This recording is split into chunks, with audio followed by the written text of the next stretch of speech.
Good afternoon. How was everyone doing today? This is David Ross Harmon over at the Maple Seed Incorporated. I have been a little busy today. Got in an altercation with somebody. It was absolutely fantastic. I got called a trans person by some Antifa person. I believe he was trying to hit on me. He said he was right out of prison. Quite accomplished he was. He laid hands on me and everything. Law enforcement said it was a he said, she said thing. The last time it was a he said, she said thing with me, I was handed a $742 ticket. And then the second time, I was arrested for a false testimony, or a false arrest, actually, unlawful arrest, which they dismissed the case. So I love the fact that, I always get presumed to be the causation of any conflict and any conflict. Anytime I need to resort to law enforcement is never on my side. It's quite fun, let me tell you. But today we're going to have a conversation about foreign espionage arrests up 50% by the FBI. Kash Patel. This is something that I've been trying to push for a long time because we have a lot of corporate espionage, most of it's from foreign actors, stealing intellectual property from the United States. And I'm not talking about, Chinese manufacturers copying your grandma's quilt when you get it made to sell on Amazon. This is not what we're talking about. We're talking about high-tech stuff.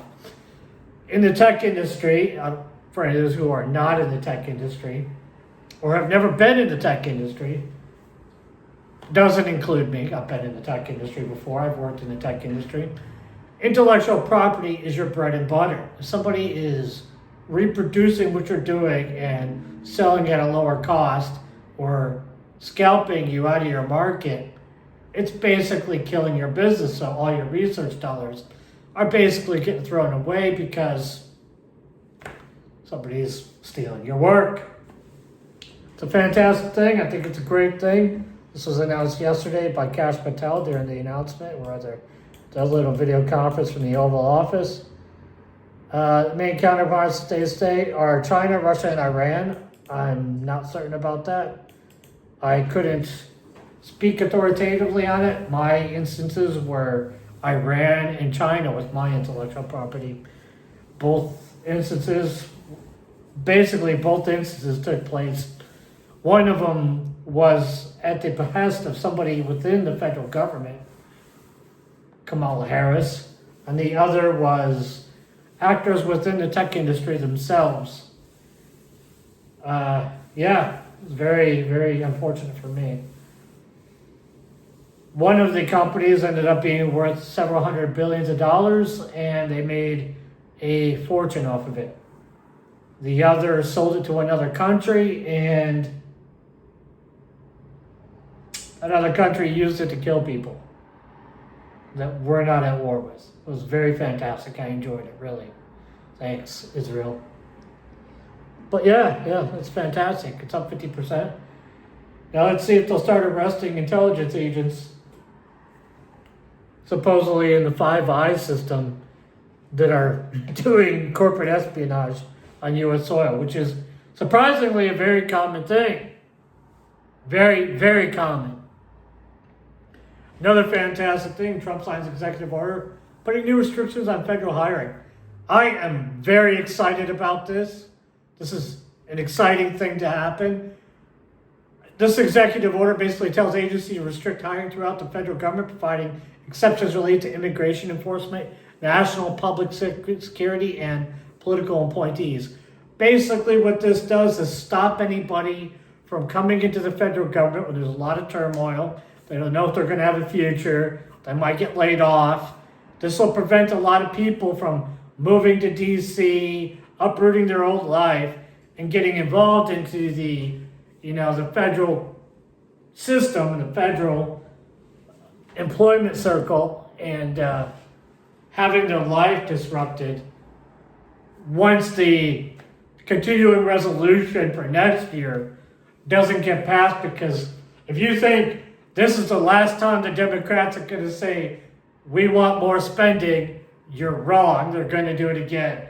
because they want more inflation, because all of their assets that they personally hold require more inflation to maintain their value. This is a problem. Their private investments are guiding their decisions, as well as the private investments of the lobbyists who are directly lobbying them.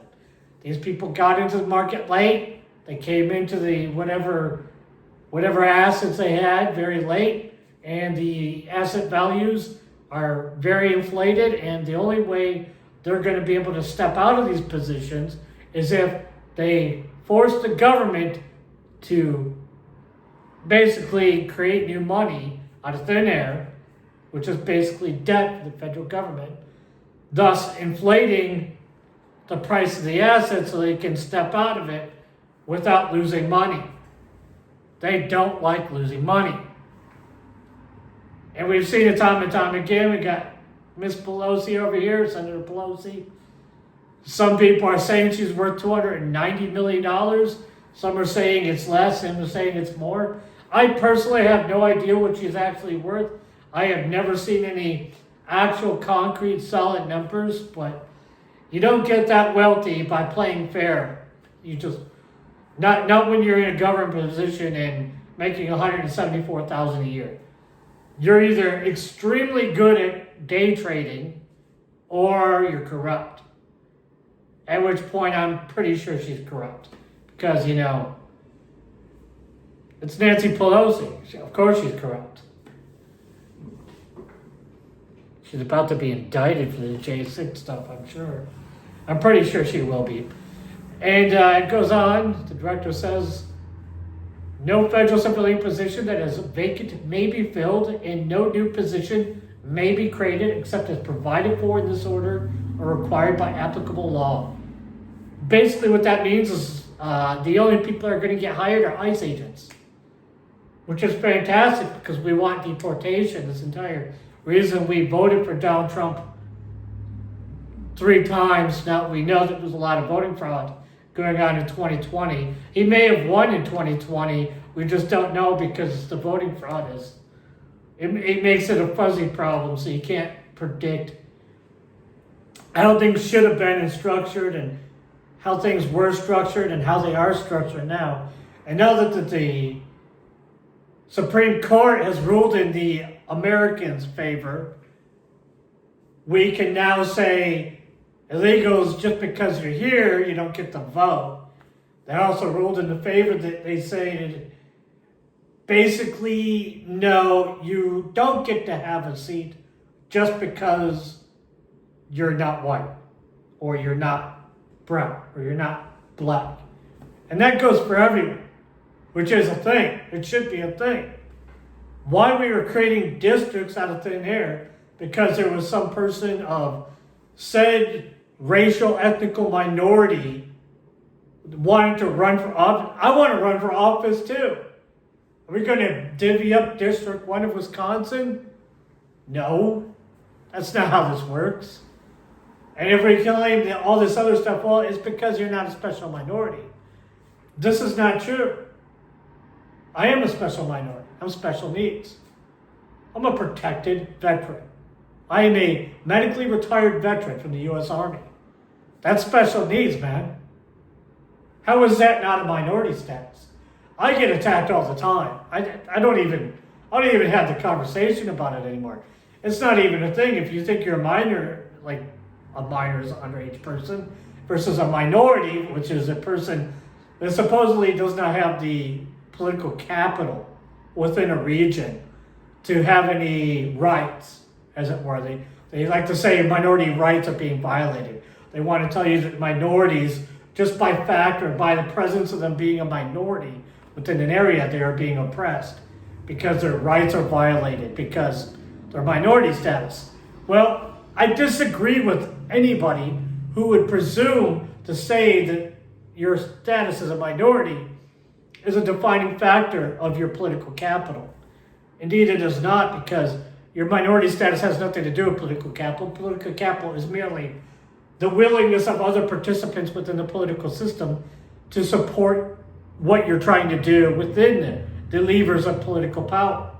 If you're not trying to, disenfranchise other groups within the political system, then you have a vast majority of the political capital within the system. If you're a minority trying to only empower your own in-group, then the amount of political power that you should be afforded is respectable within your in-group. That's it. You should only get support for, I don't know, if you're a Somalian, the only people that should support you are Somalians. That doesn't mean we should change immigration laws to bring more Somalians in so you can get elected. That doesn't mean we should change the districting so only Somalians get to vote for you so you can get into power. This is not how the United States is ran. We don't do things like that here. We shouldn't. District lines used to be based on educational, on how schools were structured. And it used to be about balance, making sure there are enough students for each school so no one single school is overloaded and no school is unburdened by its responsibility to the children within the region. This is how districting was supposed to be done, not based on racial ethnic power or, some misconstrued idea that minorities somehow lack political power because racism. If we're going to get past any of that conversation, we just have to stop talking about it. I didn't bring any of this up. I know these other people claiming America First love bringing this stuff up, like Nick Fuentes very frequently brings this up, about this racial component. We don't need to have that conversation if it's not an issue. If somebody brings it up, then it obviously is an issue to whomever is bringing it up. Is it an issue to me? To me right now, yes, it is, because I have been targeted for being white. And I didn't really know how to respond to it because I've never abjectly targeted anybody for their race in my life. I've never done so. And I find the idea of doing so to be a little weird. And if there's an issue with, having migration of people whose culture is inherently incompatible with the legal system, then that's not a matter of racial or ethical deportation or disenfranchisement. That is purely of the fact that they cannot adapt. They have not adapted or assimilated to the system. We're not going to change 250 years of shared constitutional republic history for a few million people. It's not happening. Not today, not tomorrow, not the next week, not 50 years from now, not 100 years from now are we going to change 250 years of shared constitutional republic history for you. If your religious requirements won't allow you to obey our laws here, then you're going to go to prison. This is where you're going to end up. If your religious or ethical minority status causes you to lash out at people, you are going to prison. There are no exceptions. None. You didn't give any to me. What makes you think you get any either? If you are going to rebel against our government or our way of life or the constitutional republic as it stands, that is openly seditious. If you take up arms against us, that is treason. This is non-negotiable. You signed the contract when you entered. When you walked into my country as a guest, as an immigrant, you signed that contract. That contract isn't with some mythical entity. That contract was with us. Us.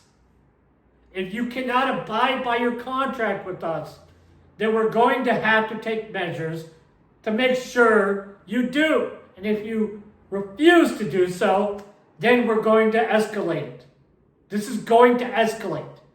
I am not a de-escalationary person. I will willingly escalate and make you make the move. You need to comply with our laws or you need to leave. We are not changing the way we live in our legal system to comply with your religious demands. If you don't like it, you can leave. Do you understand? I don't care if you have a little city. You are not going to block off your little city without consequences. We will boycott your whole city.